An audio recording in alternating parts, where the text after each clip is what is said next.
Nous recevons aujourd'hui l'ancienne secrétaire d'État française aux droits de l'homme, Madame Ramayad. Bonjour Madame Ramayad. Bonjour. Madame Yad, vous êtes candidate à la présidentielle 2017. Dites-nous pourquoi. Pourquoi? Parce que cette élection ne sera pas comme les autres. Le pays est à la convergence des chemins, c'est-à-dire que complètement au pied du mur, avec une fracture identitaire qui fait que beaucoup de Français entre eux ne s'aiment plus et veulent des coupables. Et je crois, avec mon histoire, mes engagements, je peux être un point de convergence pour trouver les principes qui réunissent une nation, c'est-à-dire autour de Français qui finalement, bien qu'ils soient divers, ont plus de choses qui les rassemblent que ce qui les sépare. Et je voudrais faire passer ce message par rapport à d'autres candidats qui, à mon avis, jouent trop sur les peurs pour pouvoir être crédibles par rapport à cet objectif-là. Et je crois que cette unité de la nation française, cette nouvelle unité, doit être une manière pour nous non seulement de nous réconcilier avec nous-mêmes, mais aussi avec le monde. Parce que la France, grande puissance mondiale, n'est plus qu'une puissance déclinante. Et je crois que pour qu'elle retrouve la voie singulière qu'elle a toujours incarnée, eh bien, il faut qu'elle redevienne une puissance médiatrice, c'est-à-dire proche des mouvements de solidarité internationale, mais aussi des pays du Sud qui aujourd'hui tiennent l'agenda international. Mais vous, en tant que femme, qu'apportez-vous de plus ? J'apporte cette sensibilité qui fait que j'appartiens à cette nouvelle France finalement, qui aujourd'hui aspire à être totalement reconnue, et dans le respect finalement des traditions de notre pays. Et je porte aussi un message, ayant été secrétaire d'État aux Affaires étrangères et aux droits de l'homme, un message pour une France conquérante et respectée dans le monde, et en phase avec ce que les peuples étrangers admirent chez nous, à savoir la primauté des droits de l'homme sur le cynisme guerrier que peuvent par exemple incarner les Américains, qui ne cessent de nous entraîner dans des guerres, de la Libye à l'Afghanistan, où on ne gagne rien, alors qu'il y a peut-être un autre message bien plus français et donc bien plus intéressant à passer sur la scène internationale. Et vous pensez qu'être femme et être noire représente un avantage pour le message que vous souhaitez délivrer ? Eh bien, nous sommes là, et je ne suis pas la seule femme et noire en France. Et défendre, surtout. Et je vais vous dire, au-delà de ces éléments tellement superficiels, et des étiquettes diverses et variées, eh bien, il y a ce qu'on propose, le projet qu'on porte, et je crois que c'est ça qui est plus important que ceux dont on n'est pas responsable, c'est-à-dire notre situation de femme ou notre couleur de peau. Mon identité, j'en suis satisfaite, ce n'est ni un atout ni un handicap, c'est un fait. Et je pense que la France, par sa singularité, son histoire, sa manière de faire, a toujours intégré divers vagues, des couches d'immigrés. Et moi, je suis une immigrée et je fais partie de cette nouvelle génération qui aspire aussi à porter l'étendard de la France partout dans le monde et à donner le sentiment aux Français que cette nation, oui, elle continue à revivre à travers nous. Et vous l'aspirez comment, Madame Wade ? Quel est votre slogan aujourd'hui ? Mon slogan, c'est la France qui ose. Et qu'est-ce que ça signifie, justement, la France qui ose ? Je ne veux pas m'adresser à la France qui regarde perpétuellement en arrière parce qu'elle a peur de l'avenir. Je n'ai pas envie de faire partie de ces hommes politiques ou femmes politiques qui donnent le sentiment aux Français qu'il faut avoir peur de l'avenir. Je pense au contraire qu'il faut les y préparer. Et les y préparer avec confiance, parce qu'il y a de quoi être confiant. Nous sommes peut-être, c'est vrai, passés de la 5e à la 6e puissance mondiale. C'est un déclin que ressentent les Français tous les jours. Mais la France n'est pas finie, comme disait le général de Gaulle. Elle renaît tous les jours. Elle renaît à travers nous, nouveaux Français, mais elle renaît aussi à travers la jeunesse, à travers les femmes, à travers toutes ces forces vives de la nation qui ne cessent de créer, de réinventer la France. Et donc ce message-là, les autres candidats qui ont déjà été aux affaires, qui ont déjà échoué, ne peuvent pas le porter. Vous rendez-vous compte, madame, que nous avons le choix aujourd'hui entre deux anciens présidents, deux anciens premiers ministres et l'extrême droite. Qu'est-ce que les Français ont fait de si terrible pour mériter une telle punition ? Regardez comment ça se passe dans le monde. Vous avez Barack Obama qui termine 2 mandats. Une femme pourrait être peut-être demain présidente des États-Unis. Vous avez Matteo Renzi, à 39 ans, devient Premier ministre. Vous avez ce qui se passe avec Podemos en Espagne. Sadiq Khan qui devient maire de Londres. Le monde entier change. Et il n'y aurait que la France... qu'aujourd'hui vous avez une chance d'être élu ? Je pense que si la France veut conserver son rôle de moteur, de phare du monde, veut toujours porter ce message universel qui lui a toujours valu l'admiration des peuples étrangers, je pense que la France doit pouvoir aujourd'hui faire confiance à ceux qui incarnent cela et ne pas toujours revenir en arrière. Pourquoi ceux qui ont échoué, feraient demain ce qu'ils n'ont pas fait hier? Ça tombe bien, bonne question. Vous étiez par exemple, comme la plupart de vos camarades, sarkozyste. Et est-ce que justement aujourd'hui Sarkozy ne représente plus cette synthèse à laquelle vous participiez? Écoutez, si oui, pourquoi? Je vais vous dire, c'est pas parce que Sarkozy a été défait en 2012 qu'il n'est pas l'homme de la situation. Mon problème n'est pas sa défaite. J'ai exprimé mes réticences dès le départ, en fait. C'est-à-dire que j'ai placé ma confiance en lui, je l'ai aidé pour se faire élire. En contrepartie, naturellement, il m'a nommé au gouvernement, on est donc quitte. Le reste, c'est un parcours politique, le sien, le mien. Il m'avait donné une feuille de route sur les droits de l'homme. Vous avez bien vu qu'il en avait une autre, qui était beaucoup plus proche de la réelle politique que des droits de l'homme. Et tout le monde a pu assister à nos différences, que ce soit sur ce qui se passait en Tunisie autour de Ben Ali ou encore en Libye avec Kadhafi. Donc nous avons eu effectivement des différences politiques qui se sont aggravées avec, comment vous dire, l'empire qui est venu exercer que sont venus exercer certains idéologues venus de l'extrême droite sur la présidence.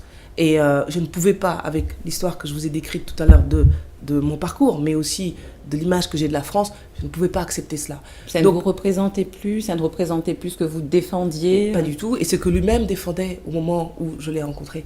Donc aujourd'hui... Ce que lui-même défendait au moment où vous l'avez rencontré? Effectivement, nous avions affaire à un candidat qui s'est présenté comme un Français au sang mêlé, et qui, à partir de 2008-2009, s'est mis à défendre intellectuellement le principe même de la frontière. Et vous considérez-vous aujourd'hui comme une Française au sang mêlé, une enfant métisse de la nation? Non, je ne suis pas métisse. Je suis issue de 2 parents sénégalais, et moi-même je l'ai été jusqu'à l'âge de 21 ans, et cette histoire-là fait partie de moi. Mais si j'ai une forme de métissage, c'est plus culturel, c'est-à-dire lié au fait que je porte 2 identités en moi, et c'est justement ma part d'universel, parce que ces 2 pays, la France et le Sénégal, sont des compagnons de longue route, et Senghor en a incarné une synthèse magnifique, comme vous savez. Donc c'est pour ça que je tiens à cette idée de réconciliation, parce que c'est possible. Je ne veux pas d'une fracture, d'une guerre identitaire, comme on appelle l'extrême droite aujourd'hui dans le pays, qui fait quand même 30% électoralement, une guerre entre cette France traditionnelle et finalement la France nouvelle. Et je pense pouvoir incarner une synthèse, une forme de réconciliation, une convergence d'espérance qu'aucun autre candidat ne peut incarner. Et en plus, en étant en phase avec ce qui se passe dans le reste du monde. Oui, vous vous positionnez comme centriste. Qu'est-ce que cela signifie être centriste? Je ne me positionne pas comme centriste, et même quand j'étais chez les centristes... Mais qu'est-ce qu'être centriste? On entend et on lit beaucoup d'articles. Vous savez, la première chose que j'ai dit, quand on a créé l'UDI, après la défaite de Nicolas Sarkozy, j'ai dit je ne suis pas centriste. J'ai dit ça parce que ce que je voulais dire par là, c'est que effectivement, je ne pouvais pas prétendre avoir partagé l'histoire des centristes depuis l'UDF de Valéry Giscard d'Estaing. Ce n'était pas mon histoire, clairement. Et je ne pouvais pas me permettre d'usurper un titre qui n'est pas le mien. Et deuxièmement, je trouve que le centrisme, et c'était précisément l'objectif de l'UDI, c'est-à-dire sortir de cette logique de synthèse molle, d'eau tiède.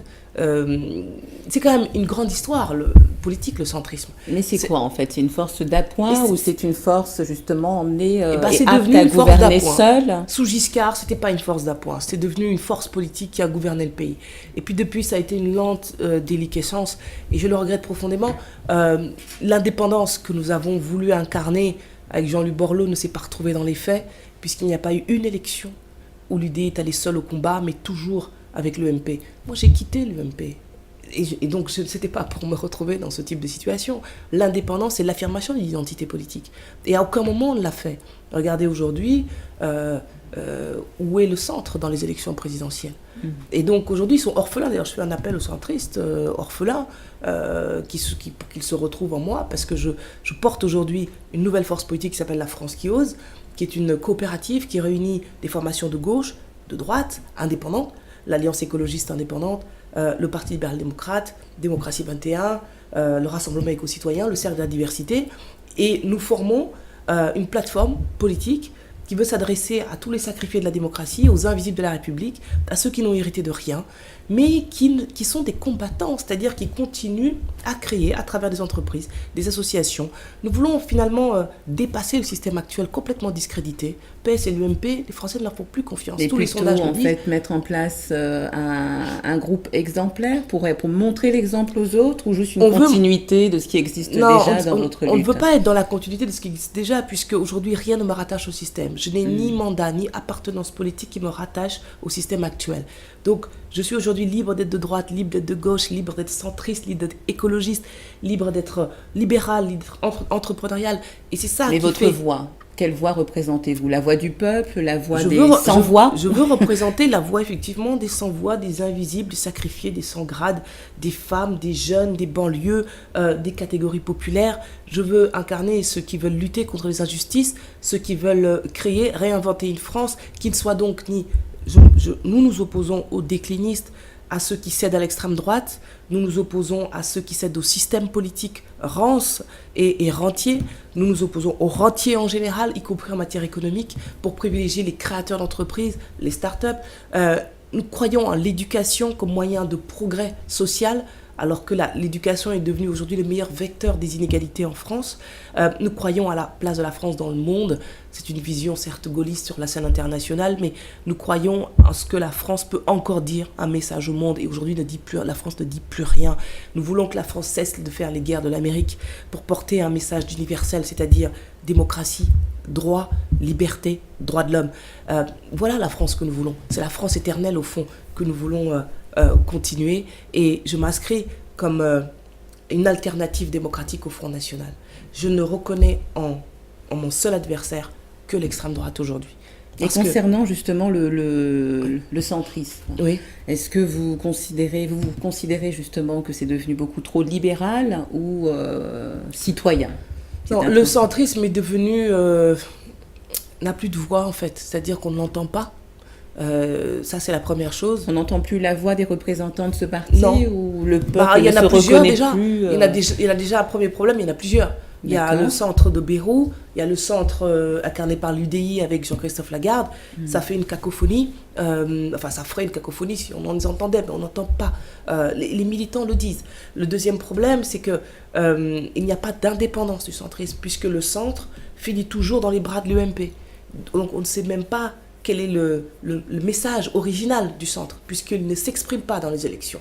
Et puis troisièmement, le problème du centre, c'est que au-delà des divisions et puis de l'absence de message politique et l'absence d'indépendance, n'a toujours pas le courage de présenter un candidat à l'élection présidentielle. On vous a vu justement auprès de monsieur Borloo. Monsieur Borloo, ouais. Tout à fait. Donc vous avez décidé de quitter justement les représentants centristes pour éviter d'aller dans les bras de l'UMP. Non, c'est Jean-Louis Borloo qui nous a quittés déjà, puisque il s'est retiré de la vie politique à la suite d'une maladie. Moi, vous savez que je m'étais engagée dans le centre par lui. Tout à fait. Puisque c'est en 2011, quand il a voulu être candidat à la présidentielle, que je l'ai accompagné dans cette démarche. Puis il n'a pas souhaité aller au bout de cette démarche.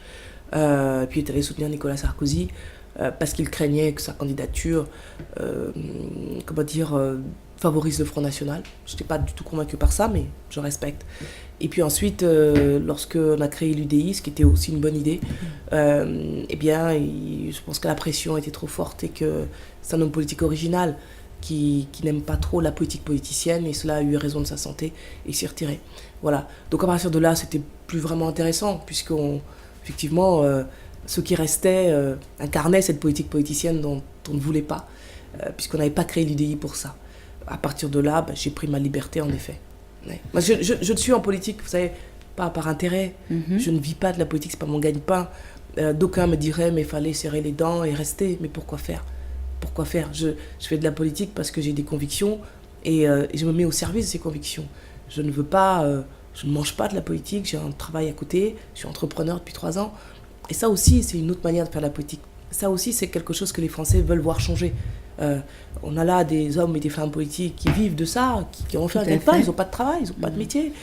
Et donc, résultat, ils s'accrochent à des mandats, ils les cumulent et ils sont prêts à tout Ils mettent leur très grande intelligence au service du maintien d'un système qui est de plus en plus discrédité aux yeux des Français. 90% des Français ne font pas confiance aux partis politiques aujourd'hui. C'est l'institution la plus décriée.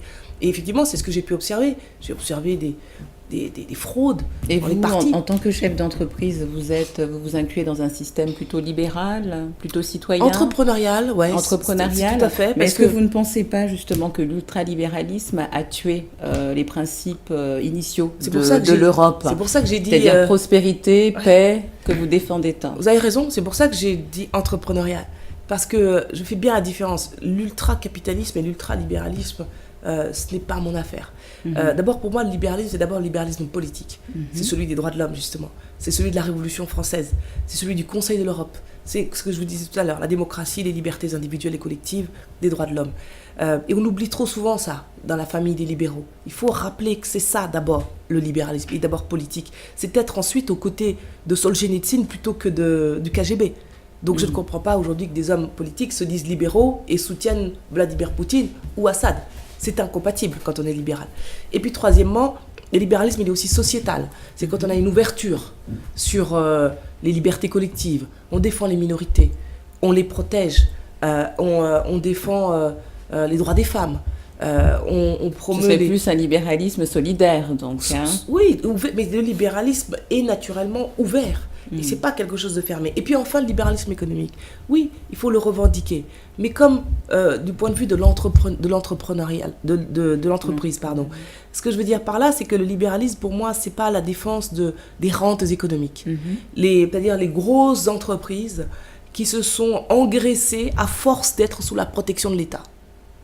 Et qui finalement imposent leurs règles monopolistiques et oligopolistiques aux petits entrepreneurs, artisans, start-upers, etc., qui, eux, subissent la pression fiscale, les URSSAF, le RSI, et qui méritent d'être soutenus. Moi, ce sont ceux-là, ces entrepreneurs-là. Et vous subissez aussi, comme ces entrepreneurs, la pression sociale, le RSI? Ah bah oui, le RSI, oui, bien sûr, je suis sous ce régime-là. Et c'est pour ça que je suis bien placé pour dire pourquoi il faut proposer la suppression du RSI. Quand on est travailleur indépendant, c'est pour avoir aussi la liberté.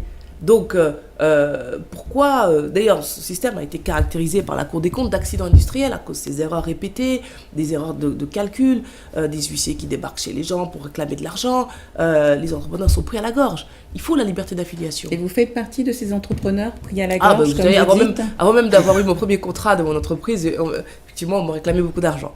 Donc, je ne peux pas l'inventer. Effectivement, j'avais aussi ce problème.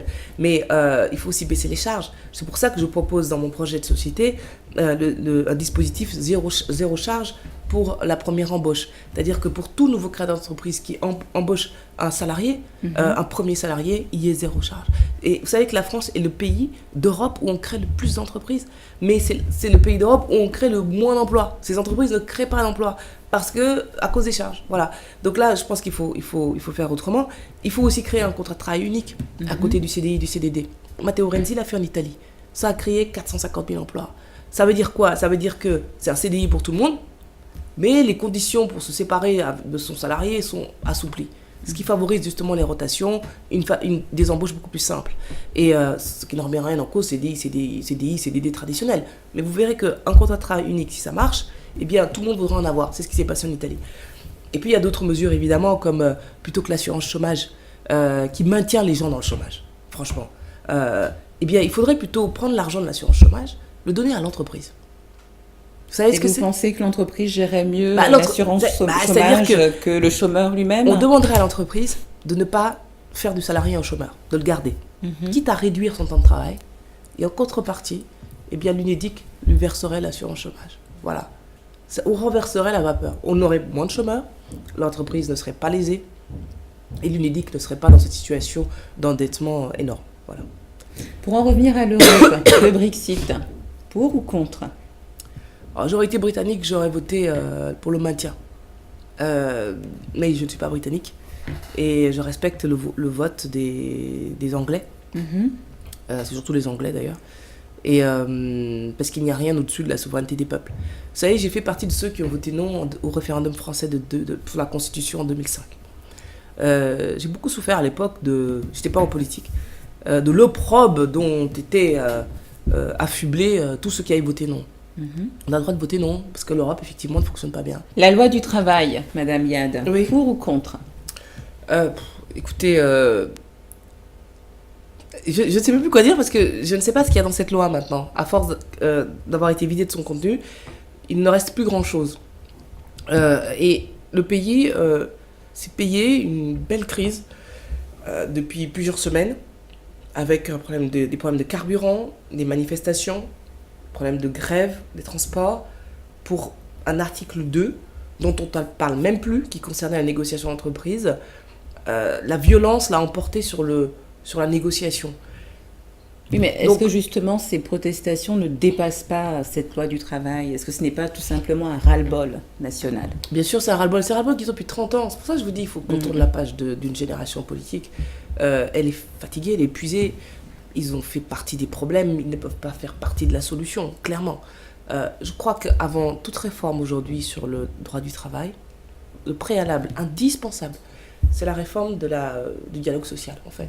On ne peut pas avoir un pays avec 5 syndicats qui sont les mêmes depuis la Deuxième Guerre mondiale, qui sont régis par des règles d'un autre temps.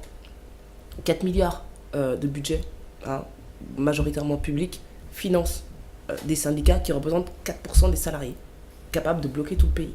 C'est juste quelque chose qui n'a aucun sens. Ça n'existe nulle part dans le monde. Et donc, résultat, à chaque fois que vous voulez faire une réforme, quel que soit le gouvernement d'ailleurs, les mêmes causes produisant les mêmes effets, le pays est bloqué de la même manière. Je veux dire, il faut assortir au préalable chaque réforme dans le pays d'un bouleversement, d'une vraie refondation du dialogue social pour faire rentrer de nouveaux syndicats déjà, comme l'UNSA, comme l'économie sociale et solidaire, les VTC, les organisations syndicales féminines, etc. Bon, il faut aussi revoir le financement, qu'il soit davantage lié aux cotisations des salariés plutôt qu'au financement public, parce que c'est par les cotisations des salariés que le syndicalisme vit, pas par de la subvention, comme il faut faire comme en Belgique par exemple, créer le chèque syndical. Et puis enfin, effectivement, il faut peut-être prévoir des élections plus équitables pour les syndicats. Je veux dire, on peut être syndicaliste aujourd'hui et pas être élu. Donc il faut poser le principe que pour être syndicaliste, il faut être élu, qu'on peut faire 2 mandats maximum, comme pour les hommes politiques. Ce que je propose pour les hommes politiques, il faut le faire aussi pour les représentants de salariés, de syndicats. Donc voilà tout ce qu'il faudrait faire avant d'arriver à une réforme. La loi 49.3, justement, utilisée actuellement par le gouvernement, ne remet-elle pas en cause la légitimité justement de ce gouvernement à pouvoir acquérir l'ascension du peuple? C'est clair que c'est un déni de démocratie. C'est-à-dire que c'est un aveu d'impuissance et de faiblesse de la part d'un gouvernement qui n'a pas su convaincre le Parlement ni la rue, et qui est obligé d'aller au rapport de force institutionnel. C'est pour ça que moi je plaide pour la suppression de cette disposition qui a été trop de fois utilisée dans notre 5e République, alors que ça devait être une mesure d'exception. Et je pense que par là même, cela permettrait de réhabiliter les pouvoirs du Parlement. Le Parlement qui a bien d'autres problèmes pour lesquels il faudrait intervenir, et je fais des propositions dans mon projet, comme l'abolition de certains privilèges de parlementaires que les Français ne supportent pas. Notamment sur l'assurance retraite, le chômage, la réserve parlementaire, donc tout plus ça. Plus de respect de la voix du peuple. Voilà, et tout ça, il faut supprimer. Mais en contrepartie, donner un pouvoir beaucoup plus fort aux parlementaires. Mais est-ce que justement l'utilisation de cette loi ne représente pas une peur du peuple? Non, enfin, ce qui représente une peur du peuple, c'est évidemment le fait que notre démocratie, elle n'est pas fondée sur une consultation populaire. Ce que je regrette. Je pense qu'il faudrait inscrire automatiquement les Français sur liste électorale pour qu'un maximum puisse participer et qu'on sorte de cette démocratie de l'abstention. Je pense qu'il faudrait que le vote blanc soit reconnu, que les référendums, les motions populaires soient, comme en Suisse, utilisés beaucoup plus fréquemment pour renforcer la participation citoyenne. Mais je pense aussi que les pouvoirs du Parlement doivent être renforcés. Mais pour que le Parlement retrouve de l'autorité aux yeux de l'opinion publique, il faut aussi que les efforts que les parlementaires demandent aux Français, ils se les appliquent eux-mêmes, notamment quand on parle d'assurance chômage ou de retraite. Vous êtes une femme et vous êtes mère, donc beaucoup plus sensible au bien-être social, je pense. Est-ce que vous ne pensez pas qu'aujourd'hui, il faudrait redéfinir la croissance qui était définie dans les années 70 comme l'augmentation justement de la consommation? On est en présence aujourd'hui d'une consommation beaucoup plus verte, le consommer mieux. Est-ce qu'il n'y a pas à revoir un peu cette définition aujourd'hui? Oui, c'est l'autre axe très fort de mon projet de société, au-delà des questions démocratiques dont je viens de parler. C'est évidemment la transition écologique. de développement durable, la croissance verte, toutes ces questions qui fondent, à mon avis, ce que j'appelle la société de la coopération, où le mieux-disant social et environnemental l'emporte sur le reste. Ce que je veux dire par là aussi, c'est que ça suppose une révolution à tous les étages. L'écologie, ce n'est pas un chapitre. L'écologie, ce n'est pas un parti. Dans ma coopérative politique, La France qui ose, 3 mouvements écologistes sont représentés. Ce n'est pas par hasard. Ce que nous voulons, c'est d'abord une écologie financière. C'est-à-dire que le système financier international, spéculatif, celui qui nous a amené des Madoff ou des Panama Papers, et bien que ce système-là, on en finisse pour arriver à un système où l'argent, les fonds internationaux financent les PME, financent l'économie réelle, et notamment les plus vertueuses. La plus vertueuse, celle qui fait du développement durable. Ce que je souhaite aussi, c'est que l'agriculture fasse sa transition écologique, notamment la culture française, à travers ce concept qui est l'agri-écologie, que nous devons à Pierre Rabhi, évidemment, mais Pierre Rabhi, c'était qui? C'est le fils spirituel de Thomas Sankara. Donc vous voyez bien que quelque part, on peut aussi s'inspirer de bien des modèles pour arriver sur la transition écologique en France. Donc à partir de là, les pays d'Afrique vont apporter aussi cette nouvelle définition. Mais les pays d'Afrique n'ont aucune leçon écologique à recevoir des pays du Nord qui ont pollué pendant des siècles et qui demandent à l'Afrique. Ils ont un apport donc important. Mais ils avaient déjà, ils connaissent la terre comme mère nourricière. Vous citez Sankara tout à l'heure, mais tout agriculteur, tout paysan, y compris jusqu'au Sahel, là d'où moi je viens personnellement, on a ce respect de la terre. Qui n'est pas seulement que nourricière, mais qui est porteuse d'un message. Et donc, la croissance verte est consubstantielle au continent africain. Et donc, aujourd'hui, que l'Afrique décolle sur le plan économique, depuis 4-5 ans, évidemment, elle prend en compte cette dimension. Elle le fait beaucoup plus rapidement que les pays du Nord l'ont fait. Donc, on a beaucoup à apprendre, effectivement. La prochaine COP 22 se passera au Maroc.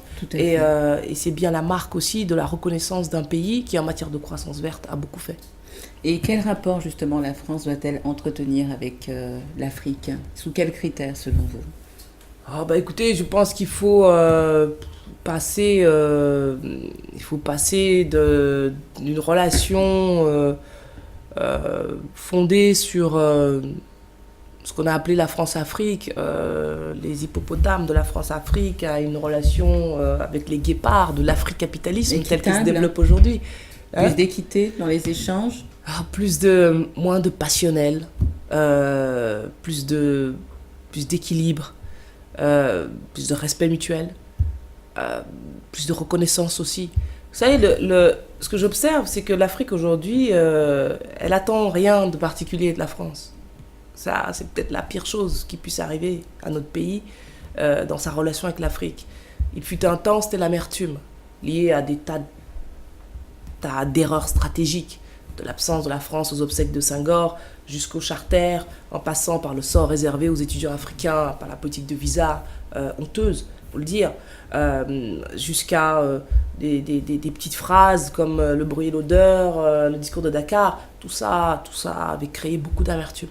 Aujourd'hui, on n'est même plus dans ça. On est dans une forme d'indifférence. Quel rapport la France de l'Afrique par rapport à la France? Quel rapport la France doit entretenir avec ses anciennes colonies, concrètement, selon vous, Madame Wade? Mais écoutez, moi, ce que je pense déjà, c'est que la France est fortement concurrencée sur le sol africain par aussi bien des puissances connues, les États-Unis, la Chine, mais aussi la Corée du Sud, le Japon, le Maroc, l'Afrique du Sud, la Turquie. Donc il faut totalement pour vous redéfinir.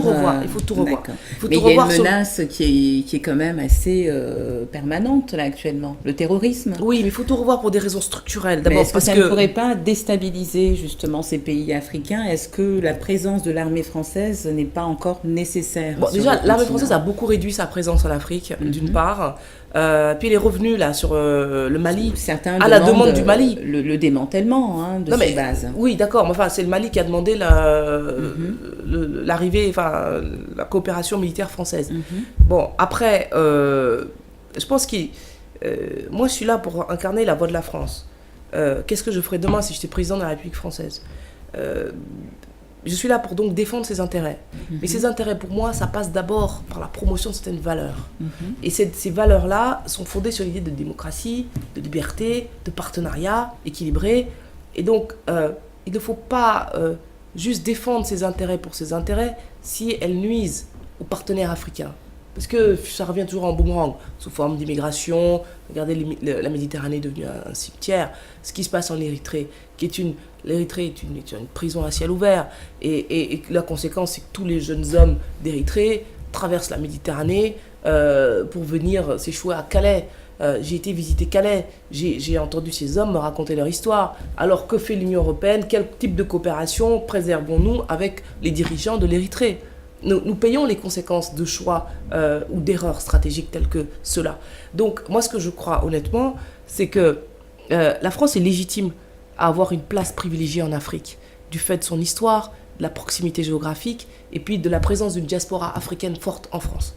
Et c'est dommage On parle justement de cette diaspora africaine en France. Vous êtes d'origine sénégalaise. Est-ce que vous-même vous entretenez des rapports avec les personnes avec votre diaspora sénégalaise, ou est-ce que vous poursuivez une politique nationale française? Ah bah oui, je fais. Moi, je n'ai qu'une communauté, c'est la communauté nationale. Et quand j'étais membre du gouvernement, je représentais pas à l'ONU la diaspora sénégalaise, mais les Français dans leur ensemble. Et heureusement. Et votre question est intéressante parce que certains ont cru que c'était le but à l'origine. Mais non, nous sommes Français, nous devons nous revendiquer comme tels. Parce qu'autrement, nous serions considérés comme des citoyens à part. Et au contraire, moi, je veux que les hommes et les femmes de la diaspora sénégalaise qui sont nés en France ou qui sont devenus français puissent être des Français à part entière dans leurs droits comme dans leurs devoirs. Et donc ça passe d'abord par la participation citoyenne aux élections, d'une part, parce que sinon vous subissez votre vie plutôt que de faire l'histoire de France. Et puis d'autre part, par une implication dans la vie économique de notre pays. Et enfin, je crois, par le fait d'élever nos enfants dans cette identité-là, certes complexe, certes, mais en même temps tellement enrichissante. Et ce qui ne m'empêche pas d'avoir des relations privilégiées avec les Sénégalais de France, évidemment, mais au-delà, les Africains de France. Michel Rocard, ça évoque quoi pour vous? Michel Rocard, il incarne à la fois la raison et la dissidence pour moi. La raison parce que Michel Rocard, c'est quand même l'essence de cette social-démocratie qui est quand même un homme qui a transgressé les partis politiques pour travailler à une réelle politique. Oui, alors, ça ne veut pas dire que je suis d'accord avec ce qu'il dit. C'est-à-dire le côté raisonnable conduit aussi à un peu de droite ici, un peu de gauche là, et puis ça peut donner un peu d'eau tiède, je vous le dis, et donc favoriser... Est-ce que c'est la disparition du dernier homme de gauche ayant exercé ses fonctions? Non, c'était incontestablement un homme de gauche, et c'est ce qui faisait que il n'était pas systématiquement, il n'était pas considéré comme l'eau tiède, c'est qu'il avait ce côté transgressif par rapport à son propre camp. Et c'est ce qui faisait justement l'intérêt, le sel de sa réflexion. C'est un homme que je respecte profondément. Je n'ai pas été toujours d'accord avec ce qu'il exprimait. Par exemple, sa volonté de passer aux 32 heures, alors qu'on a déjà à tant de mal avec les 35 heures. Je n'étais pas d'accord avec ça. Mais c'est un homme que je respecte. Politique en général que vous avez apprécié. C'est un homme que je respecte. Le Front National, pour vous, n'a-t-il pas gagné une guerre idéologique? Oh, bien sûr, il y a une bataille intellectuelle qu'elle est en train de remporter, ses scores électoraux le prouvent, et puis surtout la manière dont le reste de la classe politique s'agenouille devant Madame Le Pen, eh bien l'illustration d'une reddition générale face à la pensée très sommaire qu'elle incarne. Et il y a là une désertion en race campagne sur le terrain des idées. On l'a vu sur l'affaire de Verdun, lorsque Black M, le rappeur, avait été invité à chanter lors des cérémonies du centenaire de Verdun, eh bien, il a suffi de 2 tweets de 2 députés d'extrême droite pour que la République dise « Amen, nous décommandons Black M ». Et avec lui, à travers lui, toute une jeunesse qui s'est vue écartée des commémorations de Verdun. Et une jeunesse qui avait des grands-parents tirailleurs qui sont tombés aussi à Verdun. C'est ça que l'extrême droite, c'est cette forme de terrorisme intellectuel qu'exerce l'extrême droite dans notre pays. Mais je vous dis, c'est pas ça le pire. Le pire, c'est la lâcheté des républicains qui auraient dû résister à ce terrorisme-là. C'est pas l'extrême droite de faire la loi dans notre pays tant qu'il ne la dirige pas, tant qu'il ne la dirige pas. C'est merci Madame Wade, légitime de la France. Yad, je vous précise, Yad. Merci Madame Yad. Passons sans plus tarder au focus en images. Alors, première photo, Madame Yad, avec un homme qu'on n'oublie pas. Oui, Nelson Mandela. En effet, c'était à son anniversaire. En Ça Afrique du représente Sud. quoi pour vous? Oh, j'ai eu la chance d'être la seule personnalité qu'il avait invitée à son anniversaire dans une école dans une école sud-africaine, une école française. Et c'est comme un grand-père. C'est-à-dire c'est un homme très une affectueux. autre ère. Ouais, moi, j'ai d'abord eu ce rapport personnel qui m'a beaucoup touchée. Ensuite, c'est un résistant. J'avais pas cette image de Nelson Mandela quand j'étais enfant à Dakar. Il était sur tous les murs qui me menaient sur le chemin de l'école. Et c'était Ça vous a une tête de inspiré? boxeur que j'avais sur les murs. C'était D'accord. pas ce vieux monsieur D'accord. qui ploie sous les Alors, âges. seconde photo. Ça, c'était la visite en Libye avec Nicolas Sarkozy. C'était c'était en 2007. En Au mois de présence juillet, de je crois. M. Muammar Kadhafi. Avec Kadhafi, c'était au moment où on venait libérer les infirmières bulgares. Et c'était pas simple à l'époque. Hein. Elles étaient enfermées là. On ne savait pas ce qui leur était arrivé. Il fallait obtenir la libération. Donc on est allé négocier cette libération avec le président nouvellement élu. Troisième photo. Ouais, c'était à Nice, un séminaire organisé par l'hebdomadaire Marianne sur le sport. Et Pape Diouf qui était juste à côté. Et vous? Et moi, ouais. En femme enceinte, Oui, c'est normal. mère. Oui, mais je ne vais pas parler de ma vie personnelle, donc Quatrième ça arrive, c'est pas photo. une maladie. Mais ça, c'est un montage. C'est pas une photo. Ah, c'est un Ah, montage. j'ai jamais été photographiée Pas avec le fan maillot. des Bleus? Si, fan des Bleus, mais j'ai jamais été photographiée à l'Élysée avec le maillot sur moi. Non, ça ne se fait pas. Belle photo. Mais c'est un montage. Très bien. Mais si, fan des Bleus. Là, Le ils sport. J'espère qu'avec ces taureaux, ils vont réussir à aller très loin. Mais d'autant plus que c'est quand j'étais au ministère des Sports qu'on a décroché l'organisation de l'Euro 2016 Tout à fait. en France. Donc je suis très très fière pour ça. Dernière photo. Ramayad, une fan de mode? Non, pas trop, hélas. J'adorerais, mais j'avoue que ce n'est pas quelque chose que je considère comme prioritaire. Mais c'est une erreur. C'est une erreur. Parce que, je vais vous dire, quand on représente un pays, surtout la France, pays de culture et de goût, il faut être assez irréprochable là-dessus. Merci beaucoup, Madame Merci à vous. Rayad, et je vous souhaite une excellente journée.